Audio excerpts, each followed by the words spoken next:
Hello, fellow wizards, witches, and muggles. I hope that you're doing well. We are going to dive into some of my Harry Potter memorabilia collection, talk about the movies a bit, about the things that I have, and some memories. So, getting started, I'm wearing my Ravenclaw scarf, which I got at the Wizarding World of Harry Potter in Universal Studios in Florida. When I was younger, I really wanted to be a member of Ravenclaw House for quite some time. I knew that I wouldn't be a Gryffindor because I don't consider myself to be all that brave. I feel like I would certainly give my life up for someone else, but I don't know that I would walk towards a hazardous situation the way that they do. Maybe, but I just never felt completely connected to that when I thought of it in terms of myself. Everybody, of course, when you watch or read Harry Potter, you want to be a Gryffindor because that's what your main characters are. But I kind of had an early realization that that wasn't probably me. And I never have gotten any similarity vibes with myself from Slytherin. So I knew it wasn't that. So I was left with Hufflepuff and Ravenclaw, and Hufflepuff always kind of had like a bad reputation, like they were the losers of the group, and so I naturally wanted to be a Ravenclaw. I thought, well, I have some book smarts and whatever, but when I was reading the books, they don't really show this in the movies, but in order to even get into the Ravenclaw common room, you have to answer a riddle every time. Like how the fat lady has her password. And I think Hufflepuffs tickle a piece of fruit on a picture. I could be confusing that, but I think that's what it is. But Ravenclaws have to answer a riddle, and I'm not good with stuff like that. So eventually, I came to understand and love myself as a Hufflepuff, and I now maintain that they're the best house. They're the most chill. They are rumored to be the stoners of Hogwarts. Their common room is right near the kitchen, so there's plenty of munchies. They are all about loyalty, and that is one of my foremost qualities as a person. So I got the Ravenclaw scarf even after I knew I was a Hufflepuff, just because I like how it looks and, for fashion purposes.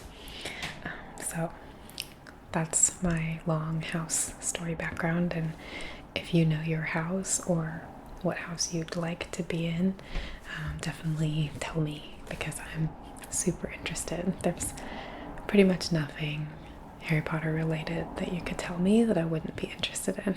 So go crazy. Okay, so speaking of Hufflepuff, I have some refrigerator magnets they're actually bookmarks, but they're magnetic, so you clamp around the page that you're stopped on. But mine kept sliding off, so I just use them as magnets on the fridge now. But this is my other main piece of Hufflepuff gear, I guess. It's got the crest of Hufflepuff here, and inside is this really loud sort of checkerboard pattern. And believe it or not, I used this as my backpack for the last like year and a half of college, and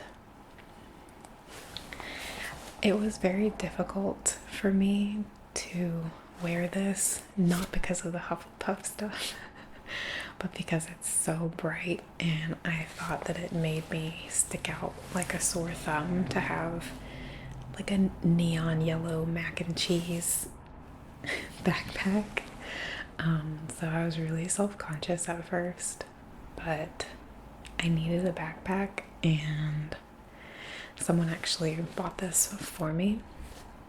So, I was like, okay, I'm just gonna use it, whatever. I'm not gonna buy a whole nother backpack. I did buy a new one for massage school because I was like, I'm not doing that again.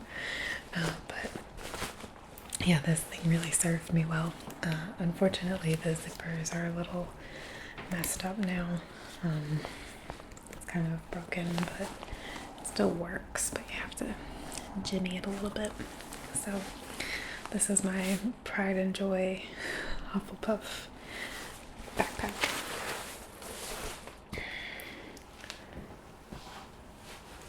And that also came from the Wizarding World of Harry Potter in Universal Studios, which, if you haven't been and you are a Harry Potter fan, you have a beautiful thing awaiting you. I can't even go on the rides. I didn't go on the rides because I get motion sickness very easily. So that kind of stunk, but there's still like so much to see and experience without the rides that I felt like I wasn't really missing anything. There was more than enough to satisfy me. And actually, for one of the rides, I even there's like a long walkthrough that you do before you get to the ride, and the people at Universal let me walk through that and see it all and then exit before getting on the ride. So that's an option if you also get motion sickness. Plan ahead. And that was cool because you got to see like the inside of the castle and Dumbledore's study, which was like perfect. It was really cool. And there's like portraits on the wall that talk and stuff. So it's amazing going there. I went, I think it was the summer after my youngest brother graduated high school. I really wanted to do something with my two younger brothers because I thought that we weren't gonna see each other much after that, since we were all in college and doing our own thing, getting jobs and whatnot. So I was like, okay, this is our chance to do something together, and I kind of like roped them into it. I don't know if they wanted to go or not, but they came and we stayed at a like resort hotel, which it wasn't very nice. We had to get like the cheapest one, and it was not super comfortable, but cute still. And yeah, we went for like 3 or 4 days, I think, and we went into the parks and all that, and we met up with some of my gamer friends from World of Warcraft who live in Orlando, and so that was kind of fun for the boys, my brothers, to get to hang out with other guys and go on the rides and stuff and have like a group. And then my ex-boyfriend at the time, Eric, I mean, he's still my ex, but you know what I mean, he was my freshly ex at the time, actually came down from Virginia to meet us as well. So we had like a little World of Warcraft guild meetup happening, and I was getting to spend time with my brothers, and it was just a lot of fun. And I don't know, just a lot of good memories. But I also booked us for a breakfast at the Leaky Cauldron the very first like morning after we got there, and it was so cool that I started like crying like immediately when we walked in. Yeah, I was in tears, just like overwhelmed, because this series really meant a lot to me growing up. So I still have my very first copy of the Sorcerer's Stone, which unfortunately is the only one I have in a paperback, but it's got Harry on the cover chasing the golden snitch, flying on his broomstick. And there's a unicorn in the background, which is an allusion. And there's the three-headed dog, Fluffy, there. The castle in the background. And yeah, I mean, I read this book so many times. Obviously, it's a little beat up, but I just loved it. I've kind of touched on this in other videos, so I'm not gonna like go into a whole thing, but the shorthand version is that, you know, I had a not good home life, and so I kind of developed this like fantasy of being taken away, and I really liked magic, so it was always kind of my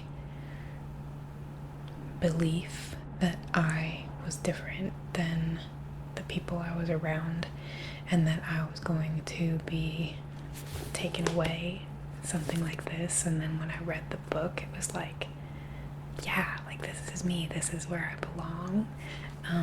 And I know that probably sounds really pathetic, but I mean, I don't remember what grade I was in. Let's see when this came out. So it's like 97, 98. So that would have been like 4th grade, I think. Yeah. I was 7 or 8 years old, and I don't know, this was just everything that I wanted to happen to me. Not obviously the bad stuff and the killings and craziness. I didn't want to have like an arch nemesis, but I wanted to be told by a stranger, such as Rubius Hagrid, that I was special and that I belonged somewhere else. And that's what happened for Harry, you know, and that was just like a dream for me. That's how I wanted to escape my own reality. So this is my Funko Pop of Hagrid, and of course he is taller than a standard pop, because he's a large man, and I think they did a great job of translating him. I love his little like hair and beard. I think they did a great job with it, and he's got his little pink umbrella, which for those of you who don't know, after he was expelled, the shards of his wand, which they like snapped and told him he could never do magic again, became part of the hilt of that umbrella. So that's why he can like kind of do a little bit of magic with the umbrella on the sly, because his wand shards are in there. So anyway, why did I launch into all of that? I don't know. I guess just saying that like this was really meaningful to me because I used it as an escape mechanism from the abyss that I was dealing with at home and at school. So the rest of the books that I have are paperback. And this is the Chamber of Secrets, the second book. On the spine they all say what year it is, so this is oh wait, does this one not? Here I am telling you a lot. Maybe she only started it in year 3, so you can see. And all of the rest of them have that, so I guess they just weren't doing that yet with this copy. But yeah, you've got Fawkes the Phoenix flying Harry out of the Chamber of Secrets. Got some snakes here. And on the back, it completes, like the cover wraps around. So Harry and then Ron holding on, and then Hermione holding on as well. And this is pretty,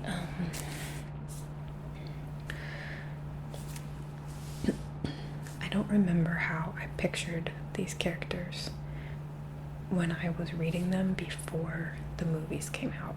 Unfortunately, those images are gone and of course replaced with the actors and actresses who became the faces of these people, and I think they did an amazing job casting, so I'm not in any way, shape, or form upset about how things ended up, but I do think it would be cool to be able to still conjure up those images and see how I thought of them.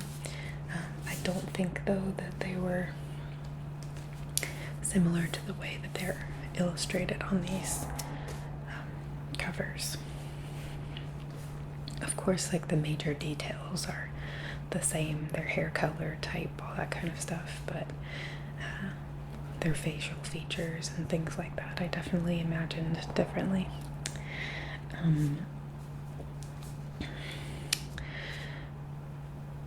And I think,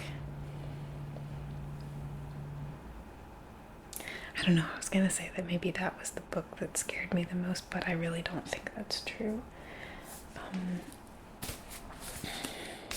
This was my favorite. It's my favorite book.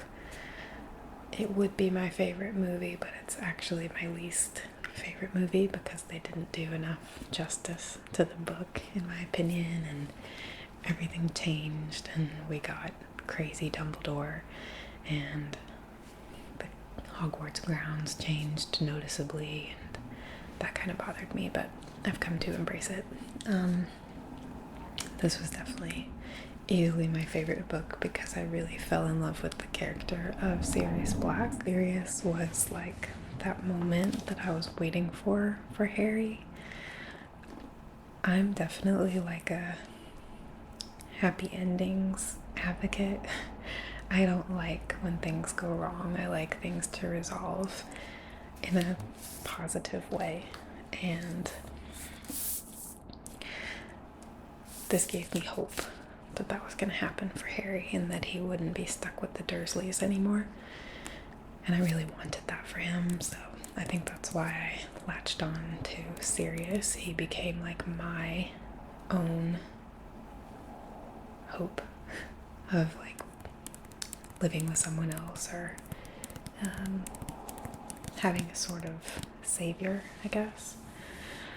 And you can see the tops of the corners of all of these books are darker than the rest, because when I'm nervous, really just when I'm reading in general, but especially when I'm nervous, I run my fingernail over the top of the page, like as if I was getting dirt out from underneath my fingernail, which I clearly am by accident on like a microscopic level.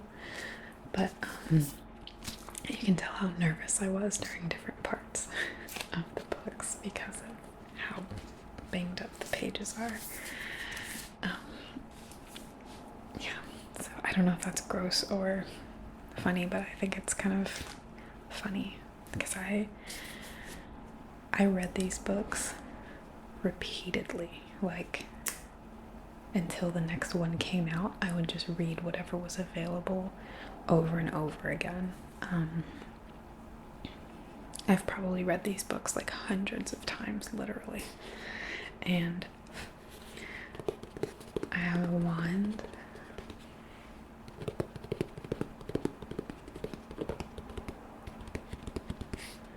It's got a little detail on the side of the box. And I always thought, like, man,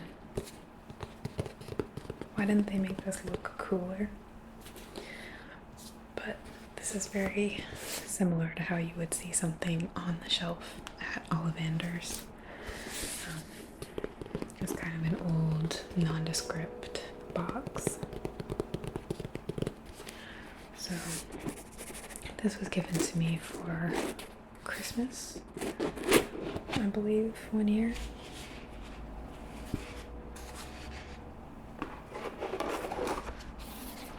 Looks like this.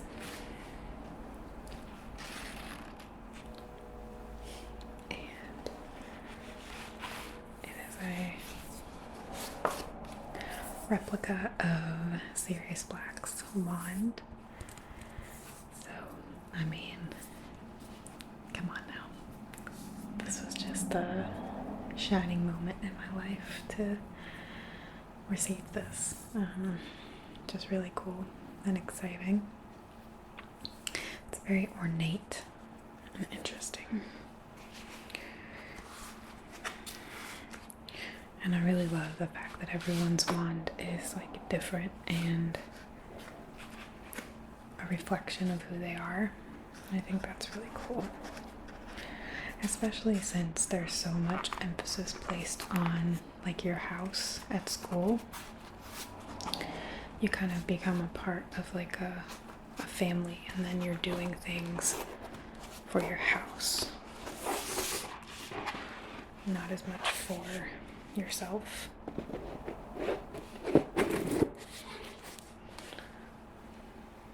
So I think it was a good way to give a little bit of individuality. And when we were on that trip to Universal,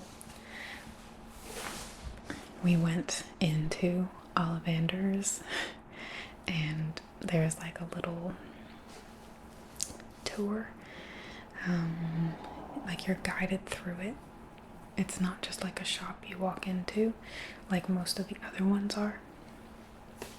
And my youngest brother has flaming red hair, and the tour guide was, he was like, ha, another Weasley at my brother, and that was hilarious to me and the rest of the group. Everyone was laughing, but that was cool. I think it's interesting or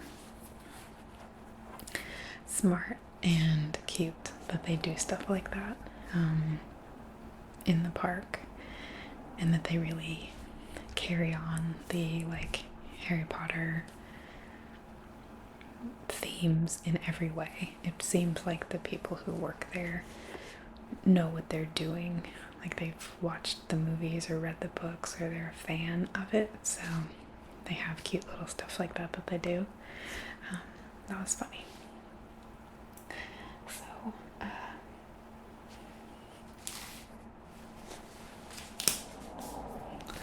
starting around the fourth book, things got serious. No pun intended. And you can see my fear. This is definitely the movie that scares me the most. This book is 734 pages long. And I remember being so excited when it came out, because I was like, yes, like that's so much new content to read, and I just couldn't wait to see what was inside. And there's a lot of information obviously in the books that's not in the movies. A lot of side plots and classes that you don't even see in the movie and all kinds of stuff. So if you've never read the books, I would obviously recommend it. There's a lot going on in them. I also got a snitch. And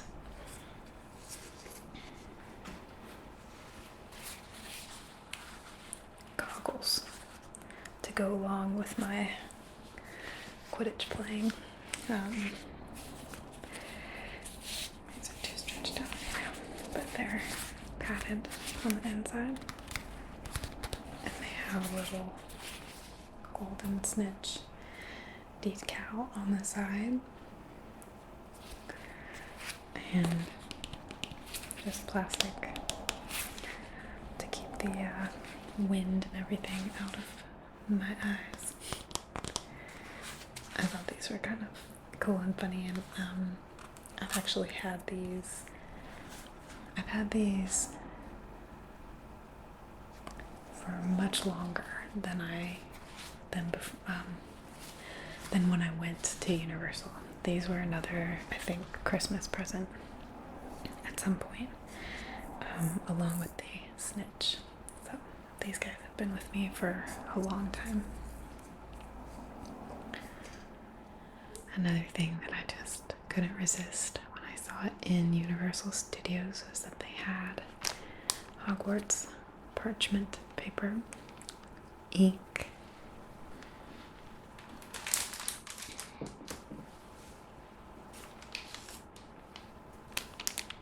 and quills, and they actually work. You can totally write with them using the ink, and I've done it a few times. It's difficult, more than you would imagine it to be, but not impossible. It definitely made me more appreciative of when in the movies Daniel Radcliffe is actually having to write, like, my name is Harry Potter and whatever, into the Lord Voldemort's diary, journal, whatever. I used to think, like, man, his handwriting is not that good. Why doesn't he make it better? And now I understand why, because it's really hard. Yeah, but it's a fun little thing, and after I did it a number of times, I stopped doing it because I am scared that I'm gonna run out of paper or something, which is kind of stupid, because why do you just buy something and then never use it? But I don't know, I just like it, and I have all of this stuff like displayed throughout my apartment because obviously it makes me happy and nostalgic and all that. So whatever, I'm still technically using it. And speaking of nostalgic, I have all of the movies on DVD, but I also have the first 3 on VHS.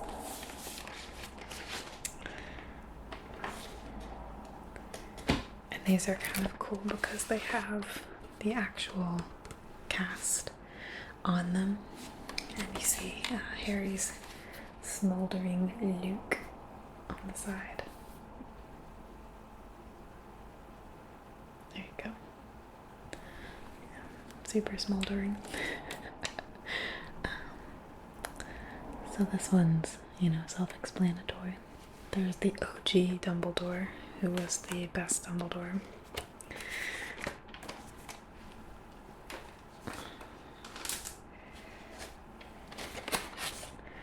Chamber of Secrets, and it has Dobby on the back and front. In the little corner, I didn't even see him down there. I think that my dog kind of looks like Dobby because of her ears, and so that makes me happy. Dobby was another one of my very favorite characters. He brought a lot of comic relief and you know, he was just like the different one of his kind. He just wanted to be a free elf and do his thing, and I think that I related to that, of course, as well. And then, you know, we've got the wind blowing look. Very sassy. Prisoner of Azkaban. So now you can see like Hogwarts. The castle is all different and everything. And he's got the Marauders map, which I don't know why I didn't get it. I guess I was thinking about my Ravenclaw scarf, but I also have a scarf. It's an infinity scarf that is the Marauders map. So it's got all of that like printed on it. It's really cute. I also have 2 cups. This one is a little owl mug. I've never used it. It's decoration to me. But it's Hedwig. Harry's owl. It's really sad that every single character that I bonded with the most did not have a good ending. Like, this was a hard-hitting series for me. I know that a lot of people don't get as like scared or invested as I do, and that's fine, but when you're like really in it, I mean, these were the first books. Obviously, I'm an avid reader. I love to read.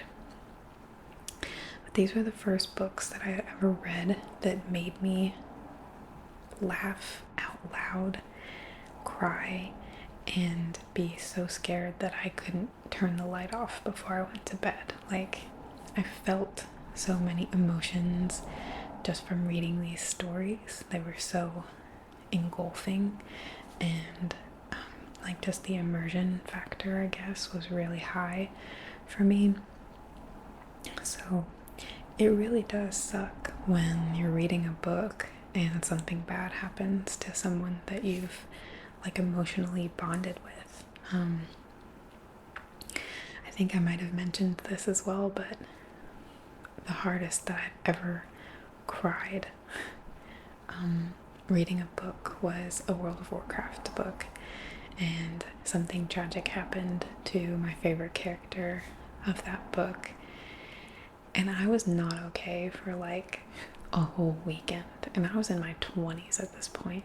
So I think that you can attach with reading just as much as you can with movies or TV shows or whatever, and maybe even more so because you're imagining everything. Like you get to choose how it looks, and it's your own creation just as much as it is the author's. You kind of have like a part to play in making it come alive, which I think is really cool.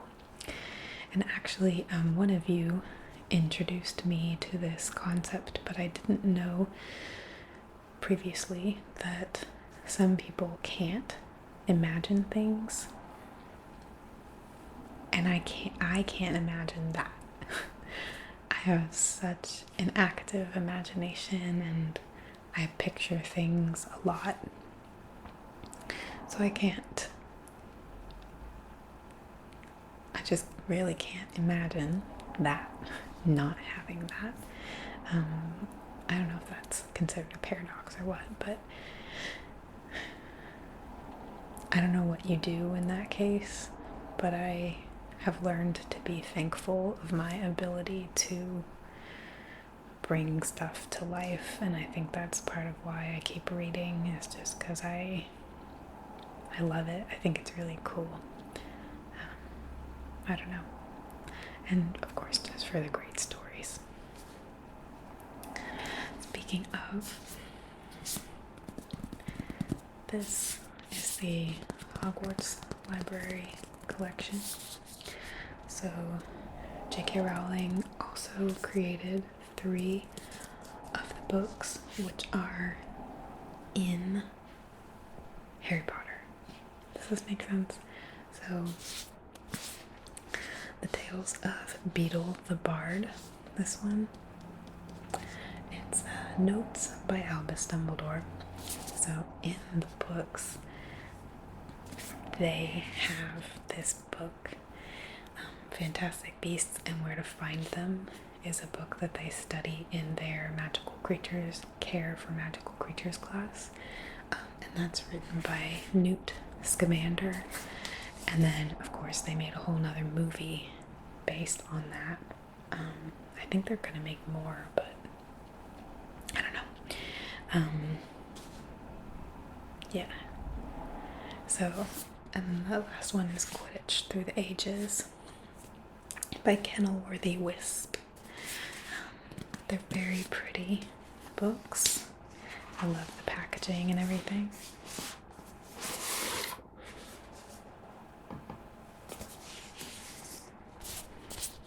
is Quidditch Through the Ages. And I think it's just cool and fun to have books that they would be reading.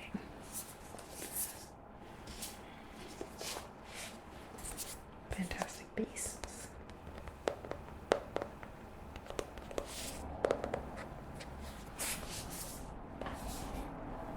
And Tales of Beetle the Bard, which are, it's got like drawings and things in it because it is, supposed to be like a collection of children's stories, essentially. The one that I'd really love to read is Hogwarts, A History. That's one of like the main history books that they have throughout the books. This is getting really confusing to talk about, but in the movies, if you're more of a movie person, in the first movie, the first time that they go into the Great Hall and there's like the floating candlesticks, and I think Harry says something about it, and then Hermione says to him, "It's bewitched. I've read about it in Hogwarts, A History." And that's the book I'm talking about. It just explains, I guess, the full history of Hogwarts. What would you expect? I think that would be a fun one to read. So, if you're out there, J.K. Rowling, I'm waiting. I don't know if it's Rowling or Rowling after all this time, but I've always said Rowling, just like I didn't say Hermione as Hermione. It's like Hermione or something. And then I have a glass that has the Gryffindor crest on it.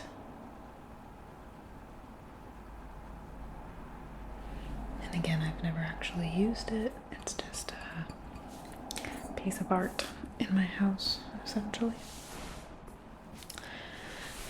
And then I think I've already showed some of these, so I won't go too into detail, but just some of the other pops that I have. This Hermione one is one of my absolute favorites. I love all the detail in her hair and in the dress.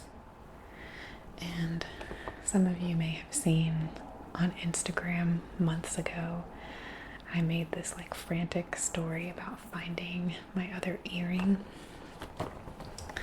And these are the earrings, the ones that she's wearing here, that she wore to the Yule Ball in the movie. I had gotten those for Christmas one year in high school, like a long time ago, like 2006. And it wasn't until last year in 2020 that I found the one that I lost, that I was missing. And I had kept the other one all that time. I just couldn't get rid of it because it's so pretty, and now I have them both. Here's Dobby. He's not as cute looking in my opinion, but still love him because he's Dobby. I feel like he's supposed to be holding something in his hand, but I don't think mine ever came with that something. His hand is just like this.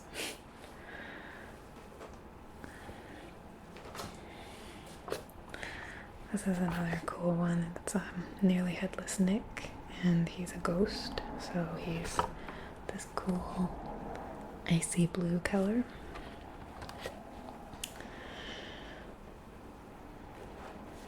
This is Lupin, who, as we know, is part werewolf. And he was also one of my favorite characters. I just liked his demeanor and how, like, chill he was, essentially. This is my Hot Topic exclusive Harry Potter, which he's wearing his classic uniform, and he's got a head wig.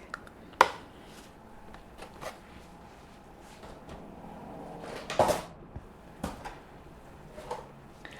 I also have him in his Quidditch outfit with the snitch and his broom.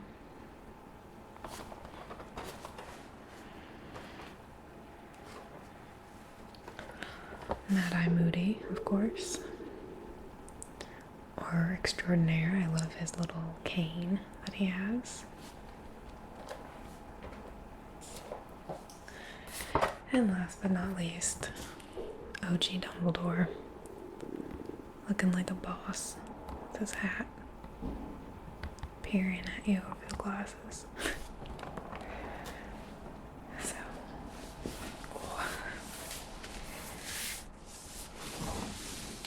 my legs always fall asleep when I sit on the floor when I'm doing recording. I've yet to find a position that I don't get dead leg. I need to get like a little something, I guess, to sit on. Maybe that would help. I don't know. Anyway, that is the large, majority of my Harry Potter collection. I still have the other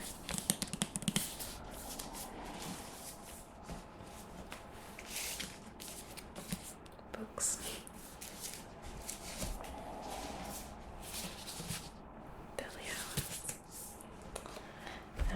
So, yeah, that's a lot of it, and I hope that you enjoyed looking through it all, and maybe you have your own Hogwarts memories, maybe not. Whatever the case, I just think it's cool to just like what you like. I don't think there's any problem with liking or disliking something. This just happened to be like, it really spoke to me, so to speak. It was very in tune with my problems and my escapism that I had a lot as a child, and struck a chord with me. So I can respect and understand people who don't want to get into it. That's fine. I just would never be that person myself. So, alright, well, I think I already said this, but I hope you guys enjoyed the video in general, looking through the things. And if you have anything you want to say, please feel free to leave me a comment. Otherwise, I will see you in my next video.